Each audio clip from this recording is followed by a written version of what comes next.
Lalain, kumusta ang sitwasyon ngayon dyan sa KOJC compound? Tapos lang ng ocular inspection ng tatlong senador dito sa loob ng KOJC compound at kumpara noong mga nakalipas na araw, kapansin-pansin na mas kakaunti ang bilang ng mga pulis na nakabantay dito sa gate ng KOJC. Ganon din ang mga nakabantay sa labas ng Cathedral.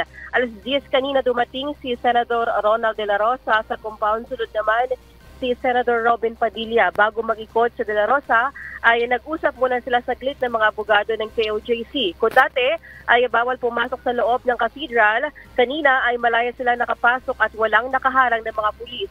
Pero pagdating sa loob ay wala na mga gamit at ilan pang nakakalat doon, pero makikitang may isang carpet doon na halatang binuksan at pinakip lang ulit. Pinasok rin nila ang umano'y secret door sa cathedral. Pagpasok, ay nakita ang sinasabing holding area sa loob na ayon sa KOJC members ay doon na mamalagi si Apollo Quiboloy bago magsalita kapag may pagtitipon. Sunod na pinuntahan ang basement ng JMC College kung saan wala na rin mga pulis na nakabantay. Walang nakitang malaking hukay doon, taliwas sa kumakalat na video at larawan online, pero may isang bahagi ng sahig na may nakatambak na mga kahoy. Nang alisin ng mga ito ay tumambad ang sahig na tila hindi pa lubusang natutuyo na semento. Kaya pinatawag ang mga tauhan ng city building para suriin ang sahig gamit ang kanilang equipment para malaman kung basa pa ito ang semento o hindi. Kinumpirma ng city building staff na bago pa lang ang semento sa sahig batay sa naka-indicate sa kanilang instrumento.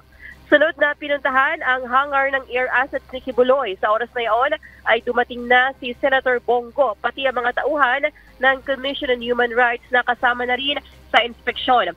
Sa mga oras na ito ay nag-aabang pa tayo agad sa Senate hearing. Mamayang 1:00 ng hapon inaasahang isasagawa ang Joint Public Hearing Senate Panels kung saan inaasahang tatalakay ng isinasagawang operasyon ng pulisya sa KOJC compound para mahanap at mahuli si Quiboloy. Gagawin ang hearing sa building ng Sangguniang Panglungsod sa Davao City. At mamaya nga ay kanina hindi na nga nagpa-unlock ng panayam sa media itong tatlong senador at sabi nga nila doon na lang mismo sa Senate here inaasahan ang kanilang mga pahayag. And muna ating balita mula rito sa Davao City, balik sa iyo, Aga.